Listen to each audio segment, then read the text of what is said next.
بسم اللہ الرحمن الرحیم۔ مضمون تو سورۃ نساء کا ہم ابھی دیکھتے ہیں، لیکن سب سے پہلے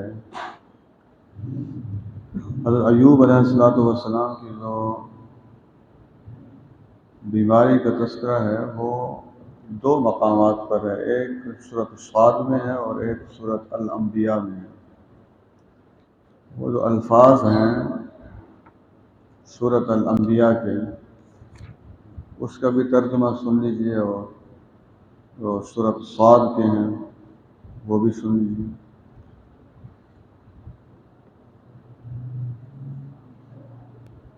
اعوذ باللہ من الشیطان الرجیم، بسم اللہ الرحمن الرحیم۔ وَأَيُّوبَ إِذْ نَادَىٰ رَبَّهُ، اور ایوب علیہ السلام کو بھی یاد کرو جب انہوں نے اپنے رب کو پکارا، انی مسنی الضر، اور دعا کا مضمون یہ تھا کہ یا اللہ مجھے تکلیف نے آ لیا ہے، وَأَنْتَ أَرْحَمُ الرَّاحِمِينَ، اور آپ تمام رحم کرنے والوں سے زیادہ رحم فرمانے والے ہیں۔ اب اس سے ایک بات یہ سمجھ آتی ہے کہ دعا کرتے وقت جس تکلیف اور مصیبت میں انسان ہو، اس تکلیف اور مصیبت سے نجات کی دعا مانگنی چاہیے، جس پریشانی میں ہے، جس آزمائش میں ہے۔ دعا کے اندر یہ بات نہیں کہنی چاہیے جیسے اب یہاں دیکھیے کہ مجھے تکلیف آ گئی ہے، تو دعا کا مضمون یہ نہیں ہے کہ میں اس تکلیف کے سہارے ہی زندگی گزار لوں گا، ایسا نہیں۔ اللہ تبارک و تعالیٰ سے اس کے رحم کی دعا کی گئی ہے۔ حضرت علی رضی اللہ تعالیٰ عنہ کا یوم شہادت 21 رمضان مبارک کو، اس میں کوئی شک نہیں ہے، حضرت علی رضی اللہ تعالیٰ عنہ کی بہت سی فضائل ہیں۔ نبی اکرم صلی اللہ علیہ وسلم نے انہیں اپنا بھائی قرار دیا، ان کی محبت کو ایمان کے ساتھ تشبیہ دی، اور انہیں نبی اکرم صلی اللہ علیہ وسلم نے اپنے ساتھ ایسے تعلق قائم کرتے ہوئے بتایا جیسے موسیٰ علیہ السلام اور ہارون علیہ السلام، اور جنت کی خوشخبری دی انہیں۔ ان کے بہت سے فضائل ہیں۔ اس مضمون کے حوالے سے ایک واقعہ مجھے یاد آ گیا، تو میں نے کہا چلیں وہ بھی آپ کو بتا دیا جائے۔ ایک مرتبہ حضرت علی رضی اللہ تعالیٰ عنہ کافی بیمار ہو گئے، اور وہ بخار کی کیفیت یا بیماری کی کیفیت اتنی زیادہ تھی کہ جیسے انسان پھر موت کی تمنا کرنا شروع کر دیتا ہے، اس قسم کی کوئی کیفیت ان کی ہو گئی۔ تو نبی اکرم صلی اللہ علیہ وسلم قریب سے گزرے، آپ نے حضرت علی رضی اللہ تعالیٰ عنہ کی یہ کیفیت دیکھ کر جو وہ الفاظ ادا کر رہے تھے، تو آپ نے فرمایا یہ کیا کہہ رہے ہیں آپ؟ اللہ تبارک و تعالیٰ سے شفا مانگیے، اس بیماری سے اللہ تبارک و تعالیٰ کے حوالے سے شفا کی درخواست کیجیے۔ تو میں یہ واقعہ اس لیے صرف سنا رہا ہوں کہ جیسے یہاں ہے کہ حضرت ایوب علیہ السلام نے اللہ تبارک و تعالیٰ کی بارگاہ میں جو دعا کیا، اچھا یہ بھی دیکھیے، دعا کا مضمون بھی دیکھیے، یہ بھی نہیں کہا کہ مجھے اس بیماری سے نکال دیجیے، بس صرف تعریف کی ہے اللہ تبارک و تعالیٰ کی کہ مجھے بیماری نے آ لیا ہے، وَأَنْتَ أَرْحَمُ الرَّاحِمِينَ، اور آپ تمام رحم کرنے والوں سے زیادہ رحم فرمانے والے ہیں۔ اس کے اندر از خود یہ بات آ جاتی ہے کہ اللہ مجھے آپ کے رحم کی تلاش ہے، میں آپ کے رحم کا طلبگار ہوں، میں آپ کے رحم کا فریادی ہوں۔ اب آگے اللہ اور بندے کا جو تعلق ہے، یقین جانیے، یہ تو لوگ پتہ نہیں کیسے فلسفے گھڑتے ہیں اور کیا کیا باتیں بتاتے ہیں۔ اس پر شکر ادا کرنا چاہیے کہ ہمارا حساب کتاب اللہ تبارک و تعالیٰ لینے والے ہیں، یہ شکر ادا کرنا چاہیے، کیونکہ ہم سے اللہ تبارک و تعالیٰ سے زیادہ کوئی محبت نہیں کرتا۔ وہ شکر ہے ہمارا حساب کتاب اللہ تبارک و تعالیٰ کے پاس ہے، اور اس ذات سے انشاءاللہ پوری رحمت کی امید۔ ابھی آپ دیکھیے ان کی دعا کا مضمون ختم ہوتا ہے، اگلے الفاظ سنیے، فَاسْتَجَبْنَا لَهُ، ہم نے ان کی دعا کو قبول فرما لیا، فَكَشَفْنَا مَا بِهِ مِنْ ضُرٍّ، تو جو بھی تکلیف تھی ہم نے اس تکلیف کو کھول دیا، ہم نے اس تکلیف کو ختم کر دیا، ہم نے اس تکلیف کو ہٹا دیا۔ وَآتَيْنَاهُ أَهْلَهُ وَمِثْلَهُمْ مَعَهُمْ، ہم نے انہیں اہل و عیال بھی عطا کیے اور اسی کی طرح اور بھی رحمتم من عندنا، کیا خوبصورت، انہوں نے بھی رحمت کی فریاد کی تھی تو اللہ نے بھی یہی فرمایا رحمتم من عندنا، یہ بیماری کو دور کرنا اور ان کے کنبہ اور خاندان کو بڑھانا، عطا کرنا، یہ ہماری طرف سے رحمت تھی۔ وَذِكْرَىٰ لِلْعَابِدِينَ، اور جو عبادت کرنے والے لوگ ہیں ان کے لیے اس میں بڑی سوچنے سمجھنے کی بات ہے۔ اس کا مطلب یہ ہوا کہ عبادت کرنے والے افراد کو بھی ہر پریشانی میں اللہ تبارک و تعالیٰ سے مایوس ہونے کی ضرورت نہیں ہوتی، رحمت کی طلب کرنی چاہیے، اچھے انداز میں دعا مانگنی چاہیے اور اس دعا کی قبولیت کا انہیں پھر یقین بھی ہونا چاہیے۔ اب آئیے جو ہم سورت نساء کے مضمون کو دیکھ رہے ہیں مختصراً، کیونکہ اب دن بھی کم ہے، میری کوشش ہے کہ کم از کم اس صورت کا ہم مطالعہ مکمل کر لیں۔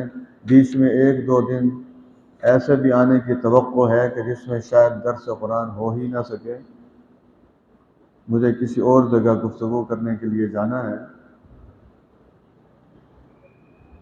اللہ تبارک و تعالی سورۃ نساء میں آیت نمبر 32 میں مردوں اور عورتوں کو، جتنے دنیا کے مرد ہیں اور عورتیں ہیں، بڑی خوبصورت اہم نصیحت فرما رہے ہیں۔ اللہ تبارک و تعالیٰ فرماتے ہیں وَلَا تَتَمَنَّوْا مَا فَضَّلَ اللَّهُ بِهِ بَعْضَكُمْ عَلَى بَعْضٍ، ہم نے یعنی اللہ تبارک و تعالیٰ نے تم میں سے ایک دوسرے پر جو فضیلت عطا کی ہے اس کی تمنا نہ کیا کرو۔ اب مراد یہ ہے، مرد یہ کہنا شروع کر دیں جی میں عورت کیوں نہیں ہوں، عورت یہ کہنا شروع کر دیں کہ میں مرد کیوں نہیں ہوں، خوبصورت یہ کہنا شروع کر دیں کہ میری خوبصورتی اس سے کم کیوں ہے، جو کم صورت ہے وہ یہ کہنا شروع کر دیں کہ میری فلاں کی طرح شکل کیوں نہیں ہے، جو مالی طور پر کمزور ہے وہ یہ کہنا شروع کر دے کہ میں فلاں کی طرح خوشحال کیوں نہیں ہوں۔ یہ اللہ تبارک و تعالیٰ نے جو فضیلت دی ہے اس پر یہ خواہش نہیں کرنی چاہیے۔ ابو جہل اصل میں جہل بنا ہی اس لیے ہے کہ اس نے کہا کہ رسول انہیں کیوں بنایا گیا ہے۔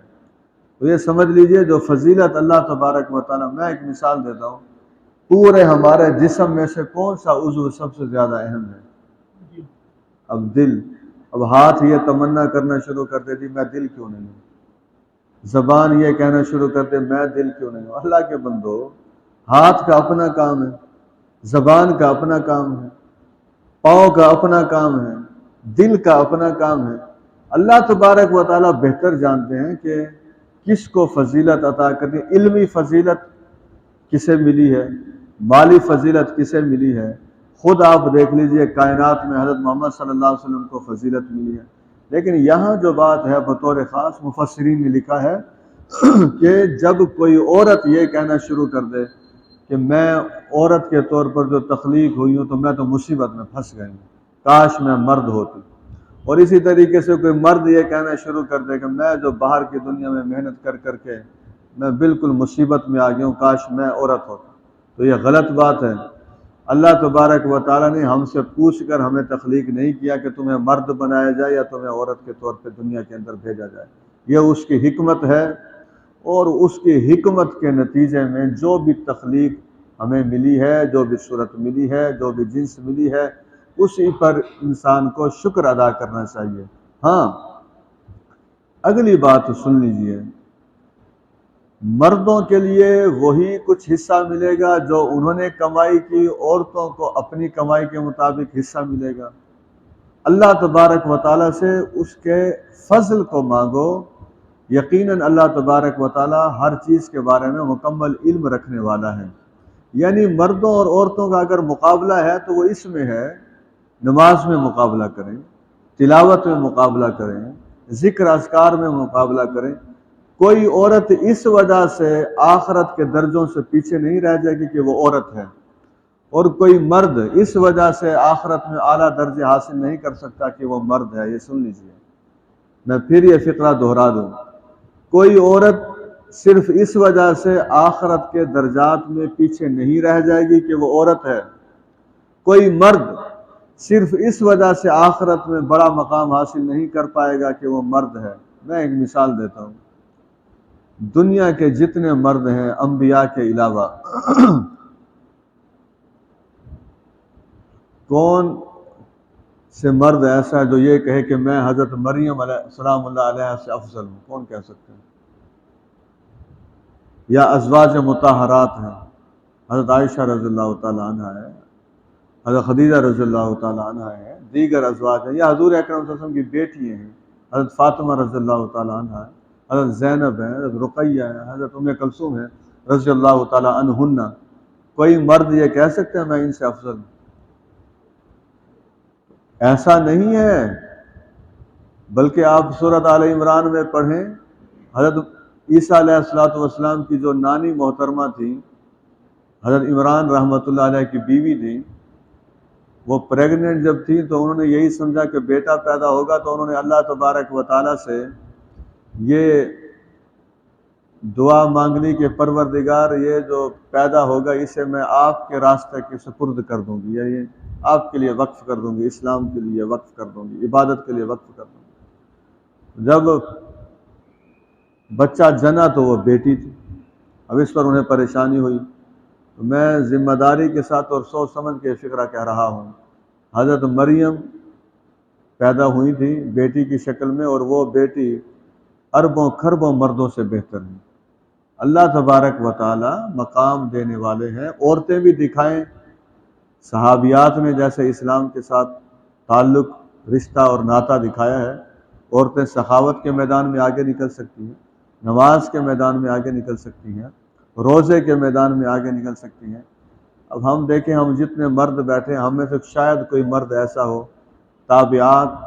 تابعین میں سے ایک خاتون تھی، وہ دن کو رات آنے کا انتظار کرتی رہتی تھی، تو لوگ ان سے پوچھتے تھے کہ آپ رات کی اتنی منتظر کیوں ہوتی ہیں؟ انہوں نے کہا اصل بات یہ ہے، دن کو لوگوں سے ملاقات ہوتی ہے، ہجوم ہوتا ہے، گھر کے کام، یہ وہ سارا، میں رات کا انتظار اس لیے کرتی ہوں کہ میں سکون سے اپنے رب کی عبادت کر سکوں۔ ہم میں سے کتنے مرد ہیں جو ہر رات کا اس لیے انتظار کرتے ہیں کہ کب رات آ جائے اور ہم سکون، اب آخری عشرے کے دن گزر رہے ہیں، کم از کم اس میں تو ہماری یہ کیفیت ہونی چاہیے۔ اسی طریقے سے مالی میدان میں آپ دیکھیے، خواتین نے مثالیں قائم کر دی ہیں، مردوں نے بھی مثالیں قائم کی ہیں۔ مرد اور عورت یہ ایک دوسرے کے حلیف ہیں، ایک دوسرے کے حریف نہیں ہیں۔ آپس میں لڑنے جھگڑنے کی بجائے اللہ کے ہاں بہت درجات ہیں، وہ درجات کی کوئی کمی نہیں ہے اللہ تبارک و تعالیٰ کے ہاں۔ بس یہ ہے کہ ایک دوسرے سے حسد کرنے کی بجائے ایک دوسرے کی جنس، ابھی جو ٹرانسجینڈر ایکٹ پاکستان میں آیا تھا کہ کوئی لڑکا جا کر کہہ دے نادرہ والوں کے جی میں لڑکی کی فیلنگ اپنے اندر محسوس کر رہا ہوں، تو اسے لڑکی کے شناختی کارڈ دے دیا جائے۔ لڑکی جا کر کہہ دے کہ میں لڑکے کی فیلنگ محسوس کر رہی ہوں، اسے لڑکے کا شناختی کارڈ دے۔ غلط ہے یہ سارا۔ کوئی میڈیکل بورڈ بیٹھے گا، وہ اس کے جسمانی اعضاء کا معائنہ کرے گا، پھر جا کر کچھ ہو سکتا ہے۔ ایسے خواہ خواہ اس قسم کی باتیں کرنا شروع کر دینا تو غلط ہے یہ سارا کچھ۔ اس قسم کی سوچ نہیں رکھنی چاہیے۔ اللہ تبارک و تعالی نے فرمایا کہ ہم نے وراثت کے اصول اور قوانین مقرر کر دیے ہیں، اب جن سے تم نے خود کوئی وعدے کیے ہوئے ہیں وہ وصیت کے ذریعے تم انہیں دے سکتے ہو۔ حضرات محترم، آج کی آخری بات اور بڑی اہم بات دیکھیے، ہم میں سے ہو سکتا ہے لوگ نمازی بھی ہوں، روزے دار بھی ہوں، حاجی بھی ہوں، حافظ بھی ہوں، قاری بھی ہوں، سب کچھ ہوں، لیکن قرآن مجید کسی کو بھی یہ ضمانت دینے کے لیے تیار نہیں ہے کہ وہ اچھے لوگ ہیں، جتنے میں نے نام لیے ہیں۔ کوئی آدمی کہے جی میں حاجی بن گیا ہوں تو اب مجھے اچھا سمجھا جائے، کوئی کہے جی میں حافظ بن گیا ہوں تو اب آگے پیچھے میری عزت کے ترانے گائے جائیں۔ نہیں، نبی اکرم صلی اللہ علیہ وسلم نے اچھا کسے کہا ہے؟ فرمایا تم میں سے اچھا وہ ہے جو اپنے گھر والوں کے لیے اچھا ہے۔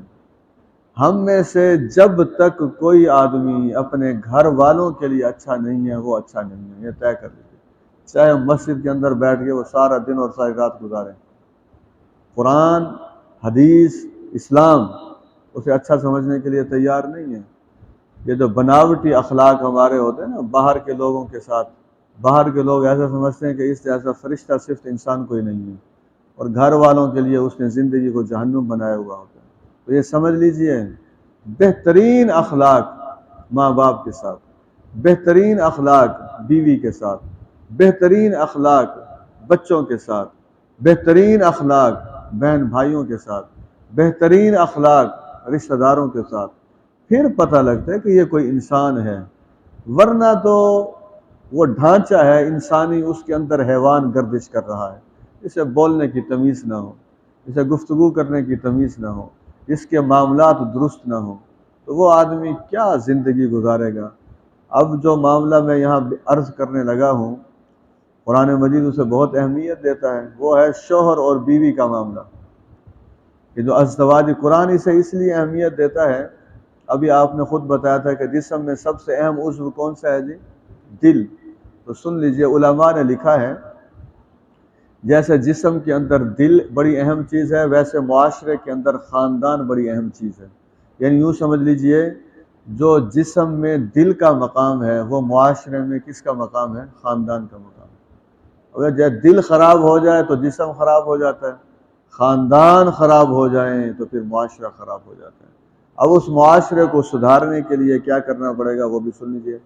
یہاں ہم میں سے کئی لوگ بیٹیوں والے بیٹھے ہیں، کئی بیٹیوں والے اور بیٹوں والے بیٹھے ہوں گے، کچھ ایسے بھی بیٹھے ہیں جو نہ بیٹیوں والے ہیں نہ بیٹوں والے، نہ ابھی ان کی شادی ہوئی ہے، تو انہیں بھی ابھی سے اپنی ذہن سازی کر لینی چاہیے۔ کیا اللہ فرماتا ہے الرجال قوامون علی النساء، مرد عورتوں کے قوام ہیں، نگران ہیں، بما فضل اللہ بعضهم علی بعض، کیونکہ اللہ نے بعض کو بعض پر فضیلت عطا کی ہے۔ جو ماں اپنی بیٹی کی شادی کرتے ہوئے یہ کہے کہ شوہر کو کچھ نہیں سمجھنا، اس سے بڑی بیٹی کی دشمن کوئی نہیں ہو سکتی۔ یعنی اس بیٹی کی سب سے زیادہ دشمنی جو کی ہے اس ماں نے کی ہے۔ جس شوہر کو اللہ تبارک و تعالی خاندان کا سرپرست قرار دے رہا ہے، جس شوہر کو اللہ تبارک و تعالی خاندان کا سربراہ قرار دے رہا ہے، جس شوہر کو اللہ تبارک و تعالی گھر کا نگران قرار دے رہا ہے، اسے ماں شادی کرتے ہوئے یہ پیغام دے کے بھیج رہی ہے کہ جوتی کی نوک پہ رکھنا ہے سب کو، چاہے وہ ساس ہو، سسر ہو اور شوہر ہو۔ تو پھر یوں سمجھ لیجئے اس کی زندگی جہنم بنانے کے لیے کسی اور کی ضرورت نہیں ہے، وہ ماں کا یہ جاہلانہ فکرہ ہی کافی ہے۔ سن لیجئے توجہ سے، اسلام خاندان کا سربراہ مرد کو اس لیے مقرر کرتا ہے، آپ دیکھیے اللہ تبارک و تعالی، یقین جانیے، کبھی سوچیں، عورت کو تو اللہ تبارک و تعالی نے چھپی ہوئی چیز بنایا ہے، اور کوئی سخت کام سوائے جو اصل کام ہے انسانی تخلیق کا، وہ بھی ظاہر ہے بہت دکھ والا اور تکلیف والا اور اذیت والا ہے، لیکن اس پر پھر اجر بھی بہت ملتا ہے۔ باقی کوئی ذمہ داری اس پر نہیں ہے۔ بیٹی ہے تو اس کی معیشت کی ذمہ داری باپ پر ہے، بہن ہے تو معیشت کی ذمہ داری بھائی پر ہے، بیوی بنی ہے تو معیشت کی ذمہ داری شوہر پر ہے، شوہر فوت ہو گیا ہے تو اس کی معاشی ذمہ داریاں ساری بیٹوں پر ہیں۔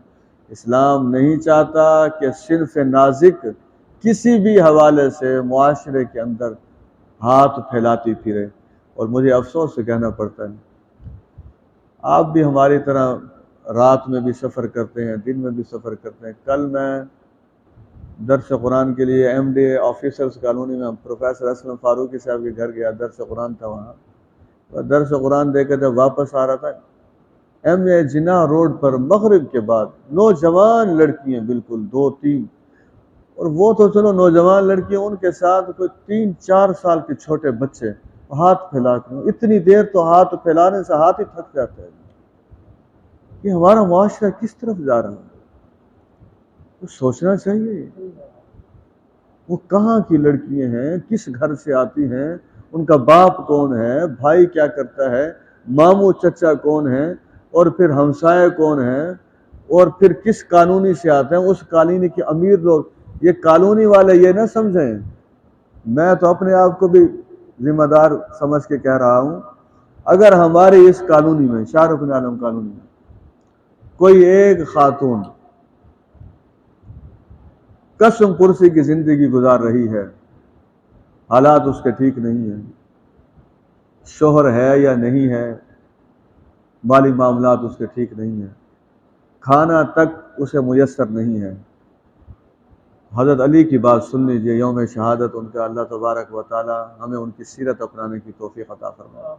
حضرت علی رضی اللہ تعالیٰ عنہ فرماتے ہیں اگر کسی ایک بستی میں، اس وقت بستی تھی، آج کالونی آپ کہہ سکتے ہیں، اگر ایک کالونی میں ایک شخص، وہ مرد بھی ہو سکتا ہے عورت بھی ہو سکتی ہے، بھوکا سو گیا ہے، یعنی اس کے پاس کھانے کا سامان نہیں تھا، بھوکا سو گیا، اگر اللہ تبارک و تعالیٰ اس جرم کی وجہ سے ساری بستی کو ہلاک کر دیں تو یہ انصاف اور رحمت ہوگا۔ اب یہ سن لیجیے، ہمیں اپنی زندگی کی پرواہ ہے، 2 کھانے کھائیں، 3 کھائیں، مزے کریں، افطاری میں 5 6 ڈشیں کھائیں، دوسرے کی پرواہ کرنے کی ہمیں ضرورت نہیں ہے۔ یہ کون سی زندگی ہے؟ یہ کلچر کہاں سے سیکھا ہے؟ اللہ کے رسول صلی اللہ علیہ وسلم نے ساری زندگی سالن میں، پوری زندگی کبھی 2 سالن جمع نہیں کیے۔ ابھی آپ عید کے دن دعوتیں دیکھیے گا، ذرا دیکھیے کہ کیا ہوتا ہے ہمارا، کس راستے پر ہم چل پڑیں، سادگی کی طرف آنے کے لیے تیار ہی نہیں ہے۔ صحتیں جو خراب ہوتی ہے تو وہ علیحدہ ہے، روپیہ پیسہ جو ضائع ہوتا ہے وہ پھر علیحدہ ہے۔ تو اپنی بیٹیوں کو یہ پیغام دے، شوہر کی اہمیت بتائیں انہیں، اپنی بہنوں کو شوہر کی اہمیت بتائیں، اور پھر شوہر بھی اہمیت والا، اپنی اہمیت سمجھے اور اپنی ذمہ داریاں سمجھے۔ اگر شوہر یہ سمجھتا ہے کہ میں خاندان کا سربراہ، میں ایک مثال دیتا ہوں، اب جیسے کسی بھی ملک کا وزیر اعظم اس عوام کے تمام ذمہ داریوں کے حوالے سے نگران ہوتا ہے، تو وزیر اعظم کی تو نیند حرام ہو جائے گی کہ 25 کروڑ لوگ، ان کے تمام معاملات کا میں نگران ہوں، میں ذمہ دار ہوں۔ تو ایک شوہر کی نیند بھی اسی طریقے سے حرام ہو جاتی ہے کہ بیوی اور بچوں کی تمام ضروریات کی ذمہ داری پوری کرنے کی اللہ تبارک و تعالیٰ نے مجھے صلاحیت بھی دی اور ذمہ داری بھی سونپی ہے، اس لیے وہ بیچارہ پھر کبھی ادھر جا رہا ہے، کبھی ادھر جا رہا ہے۔ اسلام توازن قائم کرتا ہے۔ اسلام نے جہاں شوہر کو خاندان کا سربراہ مقرر کیا ہے، وہاں پھر اسے ذمہ داری بھی دی ہے، مال خرچ کرتا ہے، وہ مہر کے حوالے سے مال خرچ کرتا ہے، اور تعلیم پر مال خرچ کرتا ہے، لباس پر مال خرچ کرتا ہے، کھانے پینے کے سامان پر مال خرچ کرتا ہے، رہائش پر مال خرچ کرتا ہے۔ میں آپ سب سے یہ گزارش کروں گا، مال خرچ کرتے وقت پیسہ ایسے نہ پھینکا کریں، بچوں کو غصے سے پیسے دینا فیس کے، بچوں کو غصے سے پیسے دینا، عید کی کپڑے اور دیگر ضروریات کی خریداری کے لیے غصے سے پیسے دینا نہیں۔ یقین کیجئے وہ جتنا پیسہ فضول خرچی اگر نہ ہو، ضرورت کی حد تک ہو، وہ سارا پیسہ خرچ کرنا عبادت میں شامل ہو جاتا ہے۔ میں پوری ذمہ داری سے مسئلہ بیان کر رہا ہوں۔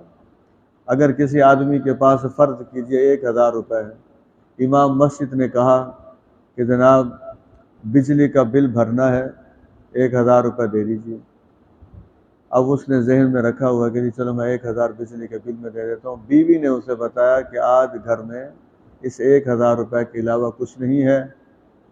اب افضل کیا ہے، بہتر کیا ہے، مسجد کے فنڈ میں پیسے دے یا اپنے بیوی بچوں کے اوپر خرچ کرے؟ تو سن لیجئے، بیوی بچوں پر خرچ کرنا اس صورت میں جو میں نے صورت بتائی ہے، وہ مسجد کے پیسے دینے سے زیادہ افضل ہے۔ تو انسان جو ہے وہ اپنی ذمہ داریوں کو دیکھے کہ جو دولت آپ خرچ کر رہے ہیں۔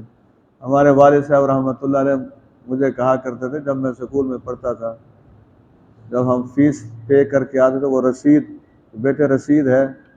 میں نے کہا ہاں جی رسید دی، وہ مجھے جمع کراؤ، فوراً جمع لے جی رسید۔ کہتے عبدالصمد دیکھ لو، میں یہ ساری رسیدیں تمہاری رکھ رہا ہوں، جب بڑے ہو جاؤ گے، تمہاری ملازمت ہوگی، تو پھر میں یہ سارے پیسے جو ہیں گنوں گا کہ کتنے پیسے میں نے تمہارے اوپر خرچ کیے، پھر یہ سارے تم مجھے لوٹا دو گے۔ میں کہتا تھا بالکل انشاءاللہ آپ کو لوٹائیں گے، ہنسی سے کہتے تھے، لیکن وہ بالکل ویسے ہوا کہ جب ان کی خدمت کرنے کا وقت آیا تو وہ اس دنیا سے ہی چلے گئے۔ اللہ تبارک و تعالیٰ ان کی مغفرت فرمائے۔ تو یہ باپ جو باتیں ایسی کہتا ہے وہ اصل میں اولاد کو ذمہ داری کا احساس دلاتا ہے کہ دیکھو ہم، اس لیے اولاد کو پھر ماں باپ کی کمائی بھی کہا گیا ہے کہ اولاد جو کچھ پھر کمائے وہ ماں باپ سے چھپائے نہیں۔ بہرحال پہلی بات آج کے درس کی یہ ذہن میں رکھ لیجئے کہ اسلام جو ہے وہ مرد کو خاندان کا سربراہ مقرر کرتا ہے۔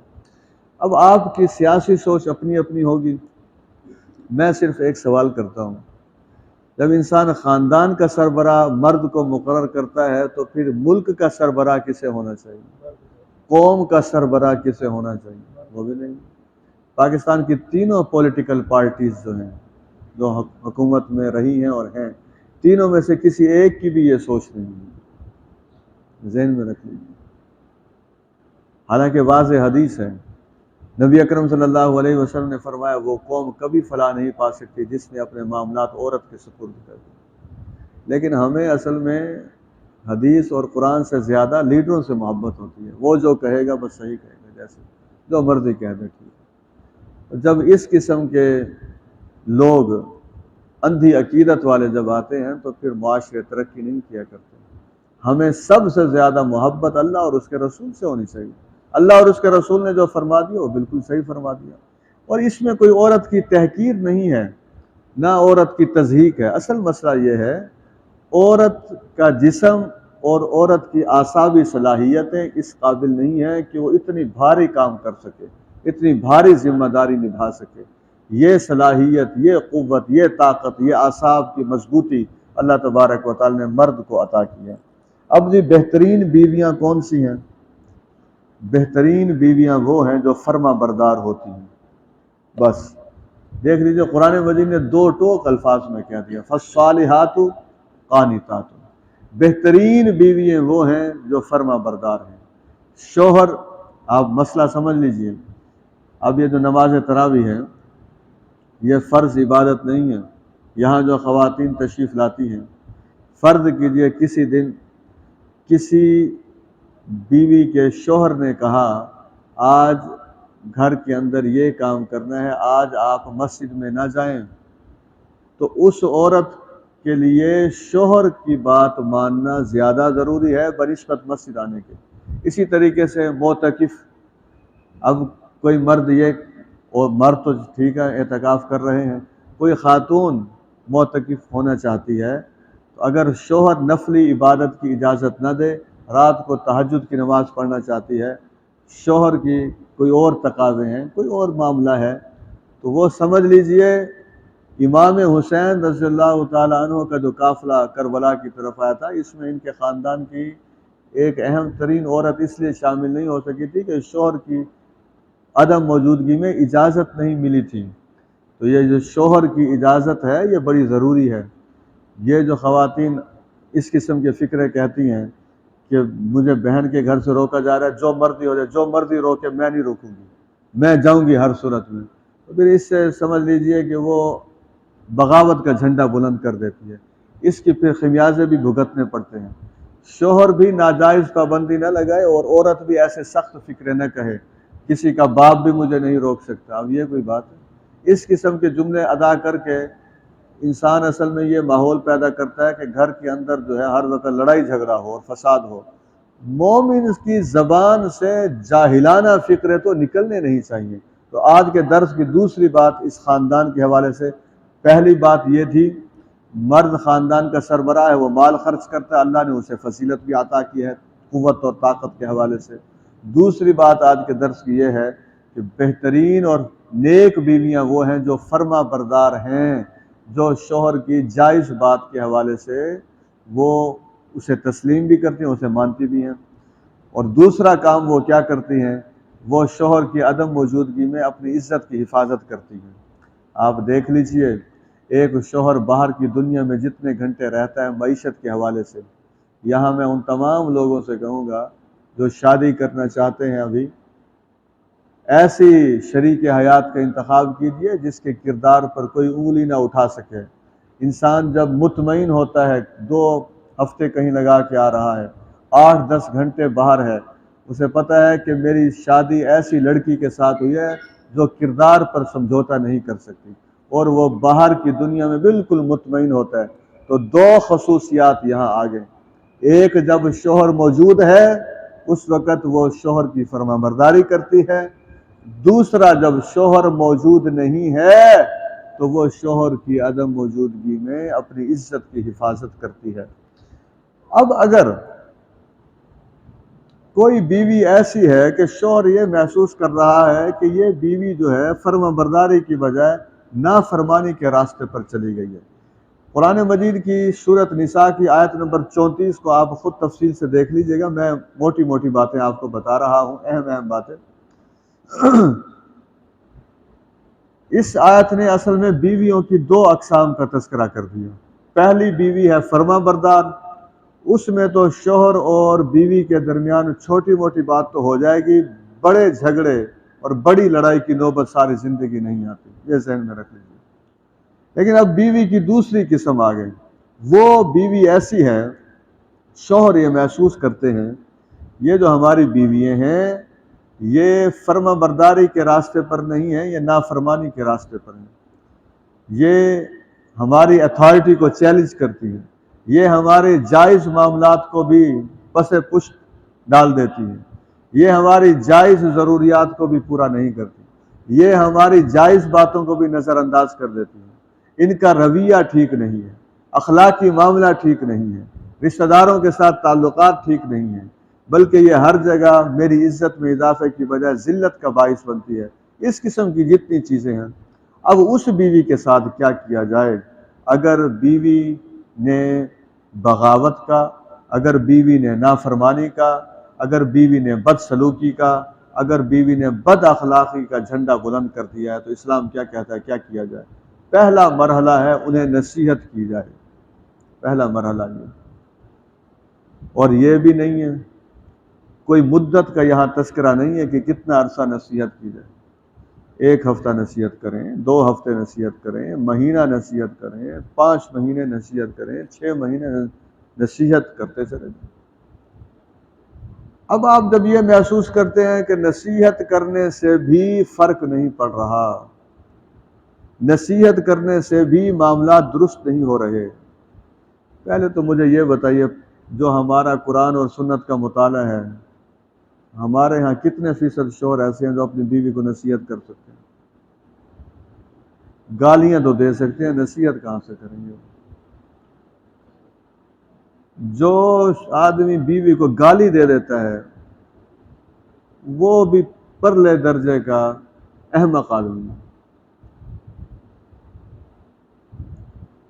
او بھائی نصیحت تو وہ کرے گا، اب کس چیز کی نصیحت کرے گا؟ وہ کیا، نہ قرآن کا پتہ ہے نہ حدیث کا پتہ ہے، بتائیں نصیحت میں کیا کہے گا؟ بتائیے۔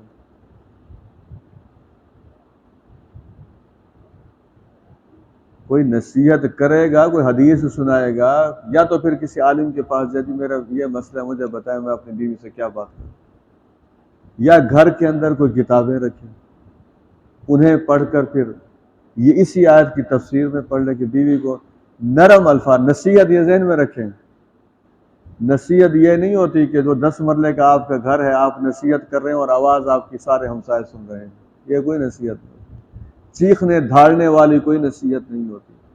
نصیحت وہ ہوتی ہے کہ جو آپ کے سامنے آدمی بیٹھا ہے وہ محسوس کرے کہ یہ میرا خیر خواہ ہے، اسے نصیحت کہتے ہیں۔ اب فرض کیجئے میرا کسی سیاسی جماعت سے تعلق ہے، اب میرے سامنے مخالف آ گیا ہے، نصیحت یہ ہوگی کہ میں اس انداز میں گفتگو کروں کہ اس کا دل یہ گواہی دے کہ یہ میرا خیر خواہ ہے، اسے نصیحت کہتے ہیں۔ نصیحت ہمیشہ نرمی سے کی جاتی ہے، نصیحت ہمیشہ خوش دلی سے کی جاتی ہے، نصیحت ہمیشہ اچھے الفاظ سے کی جاتی ہے۔ اب فرض کیجئے جی نصیحت کا نتیجہ نہیں نکلا، دوسرا معاملہ پھر کیا ہے؟ اللہ تبارک و تعالیٰ فرماتے ہیں پھر بستر علیحدہ کر دیا جائے۔ بستر علیحدہ کرنے کا مطلب یہ ہے جسمانی تعلقات قائم نہ کیے جائیں۔ یہ نفسیاتی سزا ہے، یہ سزا اب شروع ہو رہی ہے، یہ نفسیاتی سزا ہے۔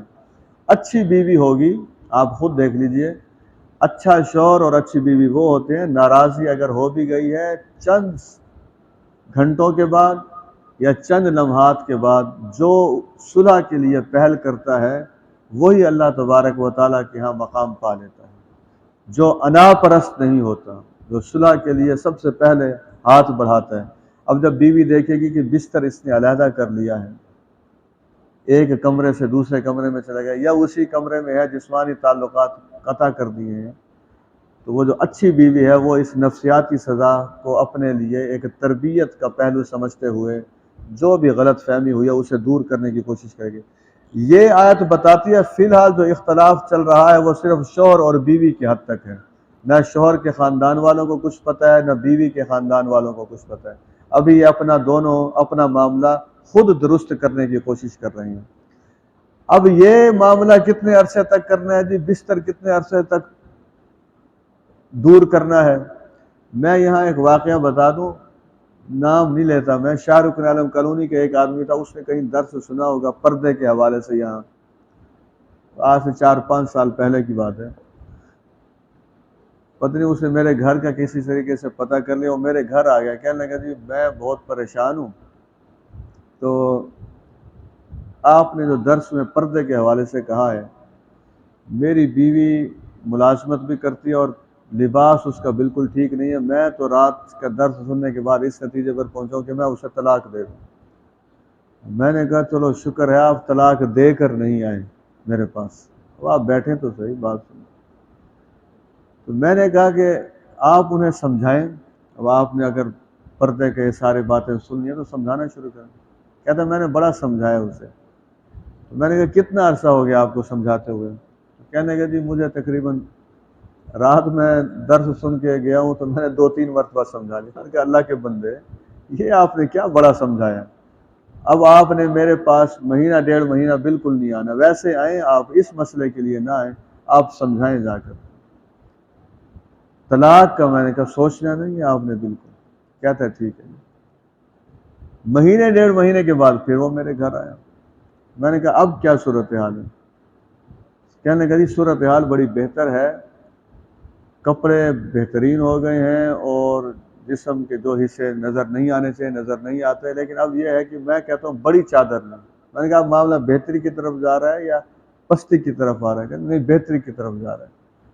تو میں نے کہا وہ بڑی چادر بھی آ جائے گی جو آپ کی ڈیمانڈ ہے انشاءاللہ، آپ کوشش جاری رکھیں۔ یہی آدمی تھا کوئی 2.5-3 مہینے کے بعد وہ کہنے لگا شکر ہے جی میں نے جذبات میں آ کر غلط کام نہیں کر دیا تھا، جو میں چاہتا تھا وہ بالکل ویسے ہی کر رہی ہے۔ تو اللہ کے بندو یہ سمجھانے کا معاملہ یہ نہیں ہے کہ راتوں رات ہی انقلابی قدم آپ نے اٹھایا ہے، مبلغ ایک رات کے لیے مبلغ بنے ہیں اور اگلی رات کے لیے آپ مجاہد بن گئے ہیں، اب جہاد شروع کر دیا آپ نے۔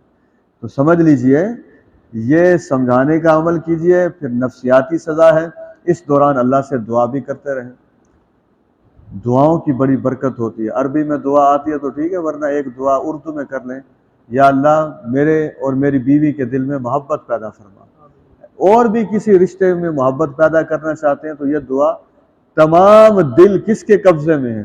اللہ تبارک و تعالیٰ، تو وہ دلوں کے اندر محبت پیدا کرنے کے لیے وہ قادر ہے اس میں۔ اب فرض کیجئے یہ طریقہ بھی، یہ علاج بھی، یہ نسخہ بھی کارگر نہیں ہوتا، اب تیسرا مرحلہ ہے وہ اللہ تبارک و تعالی شوہر کو یہ اجازت دیتے ہیں کہ وہ اپنی بیوی کو سزا دے سکتا ہے، مار سکتا ہے۔ اب مغرب کے لوگوں نے اور پاکستان کے کچھ جدید تعلیم یافتہ لوگوں نے، دین کی علم جن کا بڑا کم ہے، انہوں نے اس حصے کو بڑا ہائی لائٹ کیا ہوا ہے، بڑے اعتراضات کیا۔ دیکھیں جی قرآن مجید حکم دیتا ہے کہ عورتوں کو مارو، ایک تو یہ سمجھ لیجیے قرآن حکم نہیں دیتا، قرآن مجید اجازت دیتا ہے، اور یہ اجازت بھی پہلے مرحلے میں نہیں ہے، دوسرے مرحلے میں بھی نہیں ہے، یہ اجازت کون سے مرحلے میں آئی ہے؟ تیسرے مرحلے میں آئی ہے۔ اور یہ جو اجازت تیسرے مرحلے میں آئی ہے، میں نے خود آپ کو بتایا ٹائم پیریڈ کوئی فکس نہیں ہے، یہ پتہ نہیں کس سٹیج پر آئے گا، یہ بالکل ایسے ہی ہے جیسے ایک شفیق استاد اپنے شاگرد کو کسی غلط راستے پر جاتے ہوئے دیکھتا ہے تو وہ اس کی اصلاح کے لیے اسے کوئی 2-3 تھپڑ کہیں دو تین سٹک کہیں نرمی سے رسید کر دیتا ہے، اور اس کا مقصد اس کی توہین نہیں ہوتا، اس کا مقصد اس کی تذلیل نہیں ہوتا، اس کا مقصد اس کی خیر خواہی ہوتا ہے۔ تو اللہ تبارک و تعالیٰ یہ چاہتے ہیں کہ اس رشتے کو برقرار رکھنے کے لیے، اس خاندان کو ٹوٹنے سے بچانے کے لیے، اس خاندان کو اولاد کے لیے مسائل پیدا کرنے سے بچانے کے لیے اگر یہ طریقہ کارگر ہو سکتا ہے تو پھر اس طریقے کو کارگر ہونا چاہیے۔ شاید آپ مجھ سے اتفاق کریں، بلکہ یقیناً آپ اتفاق کریں گے، پاکستانی مرد جو ہیں اکثر وہ نہ پہلا مرحلہ نہ دوسرا مرحلہ، وہ ڈائریکٹ کون سا مرحلہ شروع کرتے ہیں؟ تیسرا۔ افغانستان میں، اس لیے میں یہ کہتا ہوں، میں کسی قبیلے یا کسی زبان کی بات نہیں کر رہا، ہم کسی ایسے ملک کے اسلامی معاملات کو ماننے کے لیے تیار نہیں ہیں۔ مجھے کوئی کہہ دی خیبر پختونخوا کا آدمی ہے، وہ 5 وقت نمازی ہے، تکبیر اولیٰ کے ساتھ نماز پڑھتا ہے اور خان قبیلے سے تعلق رکھتا ہے، لیکن بیوی کو لاٹھی سے مارتا ہے، میں اسے کسی صورت میں بھی اچھا مسلمان سمجھنے کے لیے تیار نہیں۔ اچھا مسلمان یہ نہیں ہے کہ وہ اللہ کے حقوق کو ادا کر رہا ہے، اچھا مسلمان وہ ہے جو حقوق اللہ اور حقوق العباد کو برابری کی بنیاد پر لے کر چل رہا ہے۔ تو سمجھ لیجئے، جس معاملے کو اسلام نے تیسرے درجے میں رکھا ہے، اور وہ بھی حکم کے درجے میں نہیں، کس درجے میں رکھا ہے؟ اجازت کے درجے میں، ہم نے اسے پہلے مرحلے میں طے کر لیا اور اپنی زندگی ہم برباد کر بیٹھے۔ اب اس کی حدیث میں وضاحت آتی ہے کہ اگر مارنا ہے تو وہ مارنے کی اجازت کیا ہے۔ پہلے تو یہ حدیث سن لیجئے، نبی اکرم صلی اللہ علیہ وسلم نے فرمایا جو بیویوں کو مارتے ہیں وہ اچھے مرد نہیں ہیں، اچھے شوہر نہیں ہیں۔ دوسری بات یہ ہے، زیادہ سے زیادہ جو سزا دی جا سکتی ہے وہ یہ ہے کہ مسواک جیسے ہوتا ہے، اب مسواک آپ دیکھ لیجئے اس کی کیا سائز ہے اور اس کی کیا قوت اور طاقت ہے، وہ 1-2 کے ایسے رسید کیے جا سکتے ہیں۔ پابندی عائد کر دی ہے اسلام نے، نبی اکرم صلی اللہ علیہ وسلم نے، کہ چہرے پر نہیں مار سکتا۔ اللہ نہ کرے یہاں کوئی ایسا شوہر بیٹھا ہو جس نے اپنی بیوی کو چہرے پر تھپڑ مارا ہو۔ بیوی کو چہرے پر مارنے سے نبی اکرم صلی اللہ علیہ وسلم نے منع فرمایا ہے، اور دوسرا یہ بھی منع فرمایا ہے کہ کوئی ایسی مار دے جس سے کوئی ہڈی ٹوٹ جائے یا کہیں زخم کا نشان لگ جائے۔ مجھے آپ بتائیے، جو شوہر ان تمام شرائط کو مد نظر رکھے اگر کسی صورت میں اسے مارنے کی ضرورت پیش آتی بھی ہے تو وہ تو کوئی ہلکی پھلکی ایسے مار ہوگی، اس مار سے اگر اس کا خاندان بچ جاتا ہے تو پھر اس سے بڑا اور فائدہ کیا ہے۔ آج کے درس کی آخری بات بھی پلے باندھ لیجیے۔ اللہ اکبر، یقین جانیے بس قرآن پڑھتے ہوئے اور سمجھتے اور سمجھاتے ہوئے انسان یہی دعا کرتا ہے کہ یا اللہ اسی کتاب کے ساتھ ہمارے تعلق کو مضبوط کرتے چلے۔ آپ ساری تعلیم حاصل کریں، ہر ڈگری لے لیں، جب تک قرآن کے ساتھ تعلق نہیں ہوگا زندگی اچھی نہیں گزر سکتی۔ اللہ کا کلام ہے، ذرا سن لیجئے۔ پہلے فرمایا، ذرا سوالوں کے جواب دے دیے، میں تو کلاسوں میں جیسے پڑھاتا ہوں وہی انداز میرا یہاں بھی ہے۔ ذرا بتائیے خاندان کا سربراہ کون ہے؟ کیا خرچ کرتا ہے وہ؟ مال۔ اور فضیلت کس نے عطا کی ہے؟ فرما بردار بیوی کون ہے جو شوہر کی کیا کرتی ہے؟ وہ تو ساری زندگی ان کا اختلاف ہی پیدا نہیں ہوتا، یہ مراحل ہوتے ہی نہیں ہیں ساری زندگی۔ یہاں جتنے شوہر بیٹھے اللہ کرے وہ اسی درجے کے ہوں، جو بیویاں بیٹھی اللہ کرے وہ بھی اسی درجے کی۔ اب آ جائیے دوسرے درجے، جو بیوی نافرمانی کے راستے پر ہے تو شوہر کو پہلا مرحلہ کیا کہا گیا کہ پہلا حکم کیا ہے؟ نصیحت۔ دوسرا کیا ہے؟ بستر علیحدہ کر دیں۔ تیسری اجازت ہے کس چیز کی؟ مارنے کی۔ اب ذرا آپ چوتھی بات سن لیجیے، عرش پر متمکن ہستی کا کیا علم ہے اور اپنے بندوں سے اسے کتنی محبت ہے اور اپنے بندوں کا کتنا خیر خواہ ہے۔ فَإِنْ أَطَعْنَكُمْ، شوہروں سے فرمایا جا رہا ہے، یعنی جو بیویاں نافرمانی کے راستے پر چلی گئی تھیں، اگر وہ تمہاری بات مانیں، اب وہ نافرمانی چھوڑ دیں، بغاوت چھوڑ دیں، بد اخلاقی چھوڑ دیں، وہ چھوٹی چھوٹی باتیں نظر انداز کرنا چھوڑ دیں، تمہاری بات مان لیں تو اب سنو، فلا تبغوا علیہن سبیلا، اب ان کے حوالے سے کوئی راستہ تلاش نہ کرنا، یعنی انہیں مارنے کا کوئی اور بہانہ ڈھونڈو، انہیں تکلیف پہنچانے کا کوئی اور بہانہ ڈھونڈو، انہیں اذیت دینے کا کوئی اور بہانہ ڈھونڈو، یا جیسے عام الفاظ میں آدمی کہتے ہیں اب ہاتھ کھل گیا ہے تو یہ ہاتھ کھلا ہی رہے گا، وہ کھلے ہوئے ہاتھ کو کیا کر دینا ہے؟ باندھنا ہے۔ اچھا جی، سوال یہ پیدا ہوتا ہے شوہر اور بیوی میں بڑا کون ہے، شوہر اور بیوی میں برتر کون ہے؟ تو سنیے، مردوں کا خالق اور عورتوں کا خالق کیا فرماتا ہے؟ شوہر اگر برتری میں آ گیا ہے اور بیوی پر ظلم و ستم کیے جا رہا ہے، اپنے آپ کو برتر سمجھتے ہوئے اسے نیچا دکھانے کے لیے اس کی تذلیل کر رہا ہے، اس کی کسی بھی رنگ کی وجہ سے یا اس کے کم تعلیم کی وجہ سے یا کسی کمزوری کی وجہ سے، تو اللہ تبارک و تعالی کان کھول کر یہ فکرہ سن لیجیے، اللہ تبارک و تعالی کیا فرما رہے ہیں؟ ان اللہ کان علیٰ کبیرا، یقیناً بلند بھی اللہ تبارک و تعالی ہے، بڑا بھی کون ہے؟ وہ ساری خوش فہمی اور غلط فہمی دماغ سے نکال دو، بڑائی کی ساری چابیاں کس کے ہاتھ میں ہیں؟ اللہ تبارک۔ جو آدمی پھر اس آیت کے مطابق زندگی گزارتا ہے، پیسے کم بھی ہوں گے اس کا گھر جنت بنا ہوا ہوگا۔ جو بیوی بھی اس آیت کے مطابق زندگی گزارے گی، پیسے کم بھی ہوں گے تو گھر جنت بنا ہوا ہوگا۔ اللہ تبارک و تعالی ہمیں قرآن کی ہدایات سے فیضیاب ہونے کی توفیق عطا فرمائے۔ وآخر دعوانا الحمدللہ رب العالمین۔ الحمدللہ رب العالمین، اللہم صلی علی محمد النبی الامی وعلی آلہ وصحبہ وسلم۔ رب ذوالجلال والاکرام سب ساتھیوں کا بیٹھنا قبول فرما، اگر ہماری بہنیں بھی بیٹھی ہیں ان کا بیٹھنا قبول فرما، ہمارے بھائیوں کا بیٹھنا قبول فرما۔ اللہ آپ نے اپنا علم ہم تک پہنچایا ہے فرشتوں اور انبیاء کے ذریعے، آپ کا جتنا شکر ادا کریں اتنا کم ہے، ہمیں شکر گزاری کی توفیق عطا فرما۔ پروردگار، حکمت کے یہ خزانے ہیں، کیا انمول موتی ہیں، ہمیں انہی کے مطابق زندگی گزارنے کی توفیق عطا فرما۔ اے اللہ ان سب ساتھیوں کا بیٹھنا قبول فرما، تھکاوٹ کے باوجود، کام کے باوجود ہم سب آپ کے کلام سے محبت رکھتے ہیں، ان ہدایات کو سننا چاہتے ہیں، سمجھنا چاہتے ہیں، اپنانا چاہتے ہیں، لوگوں کو بتانا چاہتے ہیں، پاکستان میں نافذ کرنا چاہتے ہیں۔ ہمیں ہر مرحلے پر کامیابی نصیب فرما۔